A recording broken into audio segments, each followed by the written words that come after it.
លោកឪពុកនេះគឺលោកឪពុកគាត់ជាទូទៅច្រើនតែចូលចិត្តនៅម្នាក់ឯងខ្ញុំលីនមកសូមគោរពលោកម្ចាស់សៀវអ្នកនេះមានអត្តចរិតដូចអ្នកស្គាល់គ្នាលីនមើត្រកូលលីនឬមួយគាត់ជាកូនចៅរបស់ណានឡានហឺលោកតាគឺល្បីឈ្មោះណាស់កញ្ញាឈីងលើសុំជួបគាត់ប្រៀបបាននឹងជួបឪពុកបង្កើតចឹងត្រកូលស៊ូរបស់គេក៏ជាត្រកូលល្បីដែរបែរជាជ្រើសយកកូនប្រសារដែលគ្មានបានការមើលចុះតើអាចជាការបានដែរទេក៏ជាគួរឲ្យសម្ដេចមែនប្រហែលណាស់ភ្ញៀវកិត្តិយសមកដល់ទីនេះហេតុអ្វីបានជានិយាយដើមគេតើសំទេបើខ្ញុំទីមិនខុសទេពូស៊ូអ្នកមកថ្ងៃនេះគឺមកដើម្បីរឿងភ្ជាប់ពាក្យរវាងកូនប្រុសនិងកញ្ញាឈីងលើមែនទេមិនលាក់បាំងទេកាលពីប៉ុន្មានឆ្នាំមុនឈីងលើត្រកូលខ្ញុំនិងកូនប្រុសសៀវបានភ្ជាប់ពាក្យនឹងគ្នាអាចថាឆាប់រហ័សបន្តិច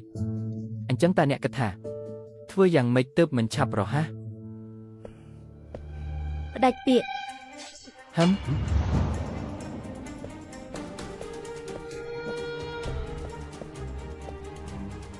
ថ្ងៃនេះខ្ញុំចង់ផ្ដាច់ពាក្យជាមួយត្រកូលស៊ូបំផ្លាញពាក្យបើផ្ដាច់ពាក្យមែននេះគឺចង់វាយមុខត្រកូលសៀវយើងហើយក្មេងស្រីម្នាក់នេះអាយុស្របាលឈីងលើយើងដែរតែការហាត់គុណវិញក៏មិនអន់ជាងឈីងលើប៉ុន្មានដែរមានសិទ្ធអីមកសុំផ្ដាច់ពាក្យបើចង់ផ្ដាច់ក៏គួរតែជាត្រកូលស៊ូខ្ញុំជាអ្នកផ្ដាច់30ឆ្នាំឡើង30ឆ្នាំចុះកុំមើងងាយយុវជនក្រីក្រពិតជាមានអារម្មណ៍ស្និទ្ធស្នាលមែនរសជាតិដ៏ស្និទ្ធស្នាលចាំសិនមិនបានជាមានការគិតអញ្ចឹងតើគាត់មិនមានចិត្តក្រើក្រទេហីឬមួយគាត់កំពុងហាត់គុណសៀវភៅផ្កាឈូករត់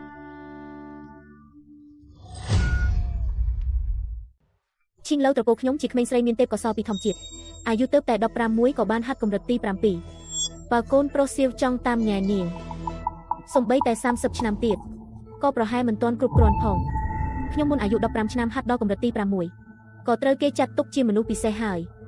ស៊ូឈីងលើទើប16ឆ្នាំហាត់ដល់កម្រិតទី7ហើយសៀវយ៉ាងត្រកូលខ្ញុំក៏ធ្លាប់ជាទេពកោសល្យដែរបើមិនដោយសារកម្រិតនៅស្ងៀមទេក៏មិនចាញ់នាងដែរបើខ្ញុំមិនហាត់ខុសមិននឹងកម្រិតគុណនៅនឹងថ្កោនោះចាញ់ស៊ូឈីងលើពួកចាស់នេះគិតថាយើងទុំខ្សោយពីមុនលើកដំកាំងរាប់រយដងឥឡូវឃើញខ្ញុំធ្លាក់ថ្នាក់ក៏មើងងាយខ្ញុំភ្លាមខ្ញុំមិនសុខចិត្តទេមិនក៏មិនខឹងអញ្ចឹងគ្រាន់តែជានារីហាត់កម្រិតទី7ម្នាក់សោះឯងត្រូវបានគេឌឺដល់ថ្នាក់នឹងហើយឬនៅតំបន់កណ្ដាលអាយុ16ហាត់បានកម្រិតទី7គ្រាន់តែជាកម្រិតទាបប៉ុណ្ណោះក្មេងមានទេពកោសល្យអាយុ16 17ហាត់ដល់កម្រិតគ្រឹះក៏មានច្រើនដែរអារម្មណ៍ប៉ុណ្ណេះហាត់គុណបានយ៉ាងម៉េចអ្វីនេះក៏ហួសហេតុពេកហើយនគរជើគ្រាន់តែជាជ្រុងមួយប៉ុណ្ណោះកុំថាឡើយសមត្ថភាពស៊ូឈីងលើនៅកម្រិតកណ្ដាលបានត្រឹមតែជាសិស្សក្រៅប៉ុណ្ណោះឲ្យតែឯងខិតខំហាត់3-5ឆ្នាំទៀតកុំថាឡើយត្រឹមស៊ូឈីងលើទោះបីទេពកោសល្យទូទាំងនគរជើក្នុងភ្នែកឯងក៏គ្រាន់តែជាស្រមោចដែរខ្ញុំទទួលស្គាល់ខ្ញុំឥឡូវមិនស្មើស៊ូឈីងលើមែនតែថ្ងៃនេះខ្ញុំចង់ភ្នាល់គ្នារយៈពេល3ឆ្នាំជាមួយនាងមកហើយវគ្គនេះគេរៀបនឹងបញ្ចេញធម្មពលហើយកិច្ចសន្យា3ឆ្នាំសាច់រឿងបន្តទើចអ្វីដែលខ្ញុំបានគិតអញ្ចឹងលីនមើលលោកសាច់អ្វីទីនេះមានពីរត្រកូលកំពុងជែកគ្នាតើលោកមានសិទ្ធិអ្វីមកជ្រៀតជ្រែកសាច់អីទីនេះផ្ទះសៀវមិនទាន់ដល់វេនឯងស្រែកឡូឡាទេខ្ញុំជាឪពុករបស់ឈីងលើជារឿងធំពេញមួយជីវិតនាងមិនដែលចាត់ទុកជាការចរចាទេឈីងលើចរិតរឹងរូសមិនចង់ជាប់ចំណងអាពាហ៍ពិពាហ៍ខ្ញុំយល់កូនសៀវចង់បង្ហាញសមត្ថភាពខ្លួនឯងខ្ញុំក៏យល់ប៉ុន្តែទោះបីជាអារម្មណ៍យុវវ័យឬក៏មុខមាត់គ្រួសារក្តីក៏មិនគួរយកក្មេងស្រីម្នាក់មកលេងសើចឡើយការភ្នាល់នេះខ្ញុំមិនយល់ព្រមទេបើអ្នកណាហ៊ានយកអនាគតឈីងលើគ្រួសារយើងទៅភ្នាល់នោះគឺតាំងខ្លួនជាស្ត្រូវនឹងខ្ញុំលីនម៉ូហើយលោកពូស៊ូកាចម្លេះអំណាចធ្លុះធ្លាយនេះខ្លាំងមែនគាត់ជាមនុស្សដែលខូចឈ្មោះសោះតែចេះការពីគេលីនម៉ូលោកធ្វើស្អីហ្នឹងមិនឆាប់អោនចុះទៅមិនបាច់ទេការភ្នាល់នេះទុកមួយឡែកសិនយ៉ាងណាក៏ដោយឈីងលើយើងក៏អាចហាត់នៅនិកាយឈីងយុនបានល្អបើកូនសៀវពិតជាមានសមត្ថភាពមែនក៏អាចបញ្ជាក់ខ្លួនឯងបានពេលនោះចាំឲ្យពួកគេដោះស្រាយខ្លួនឯងអ្នកទាំងអស់គ្នាគិតថាម៉េចដែរគោលដៅស៊ូឈីងលើ កម្រិតចំណាប់អារម្មណ៍35ស្រួលណាស់កូនស្រីចំណាប់អារម្មណ៍ឡើងបន្តិច3ឆ្នាំពន្យាពេល3ឆ្នាំក្មេងហាត់គុនបានត្រឹមតែមួយកម្រិតសោះហ៊ានធ្វើរកពីប្រហែលនៅចំពោះមុខខ្ញុំស៊ូជីវអូពិតជាចាត់ទុកគ្រួសារសៀវខ្ញុំជួយសឹកកំសាកមែនទេ ប្រហែលណាស់មិនក្រាបចុះទៅ ឯងជាមនុស្សគ្មានបានការហាត់ដល់កម្រិតមួយហ៊ានប្រហែលនៅទីនេះពិតជាចាត់ទុកគ្រួសារសៀវគ្មានមនុស្សមែនទេរោគស្លាប់សៀវយ៉ាងឯងមិនមែនជាគូប្រកួតខ្ញុំទេចុះចាញ់ទៅអ្នករាល់គ្នាដឹងហើយឪពុកឯងជាមនុស្សគ្មានបានការតាមដែលខ្ញុំមើលទៅឯងក៏មិនមែនជាអ្នកពូកែអីដែរ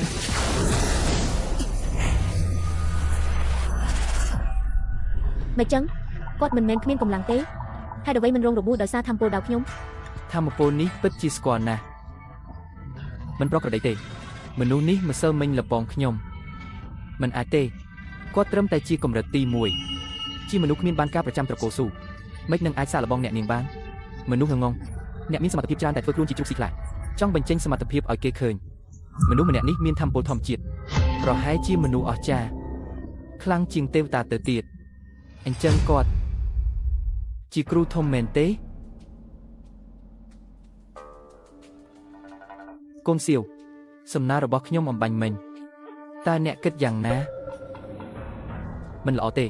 គាត់តែងតែសម្លឹងមើលចិញ្ចៀនខ្ញុំរហូតច្បាស់ណាស់ថាគាត់មើលឃើញខ្ញុំមនុស្សម្នាក់នេះមើលទៅមិនសាមញ្ញទេអញកុំទៅប្រឆាំងគាត់អីស្ដាប់គាត់ទៅយល់ព្រមសិនទៅសៀវយ៉ាន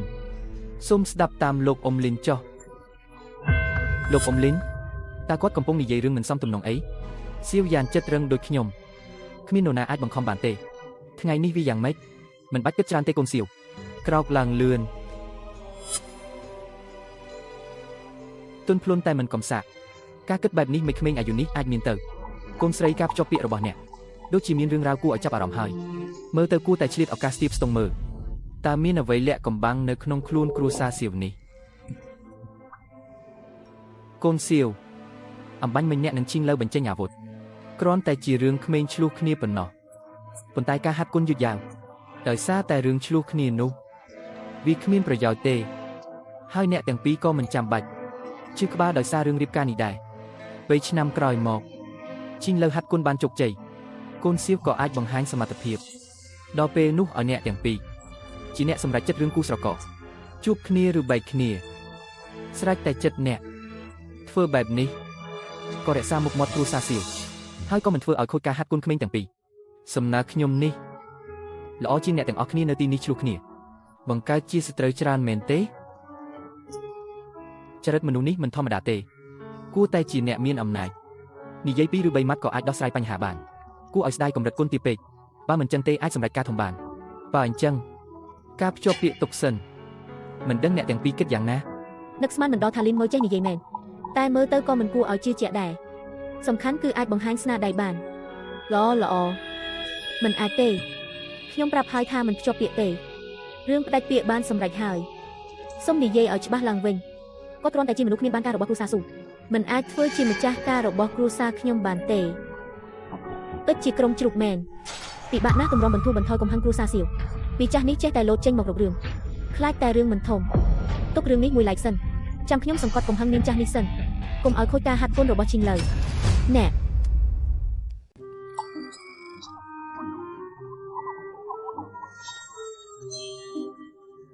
មានរឿងអីហ្នឹងមានរឿងអីមិនមែនខ្លួនប្រាំចាស់នេះតើអំបញ្ញមិញអត់មុតខ្ញុំផងធម្មពលនេះស្គាល់ណាស់អត់មានទេយប់មិញជាគាត់តែលបងខ្ញុំមែនទេ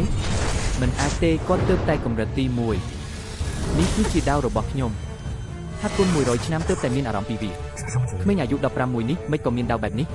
នេះគឺធម្មតាទេកាលពីប៉ុន្មានថ្ងៃមុនឈីងលើគ្រួសារខ្ញុំក៏មិនប្រកាសថាអាចទប់ទល់លោកតាឈីងយន្តបានដែរបានសម្រេចជាទេពកោសល្យគាត់ជាមនុស្សពូកែខាងដាវក្នុងលោកក្នុងរយៈពេល3ឆ្នាំទៀតពិតជាអាចមានមែនគួរឲ្យខ្លាច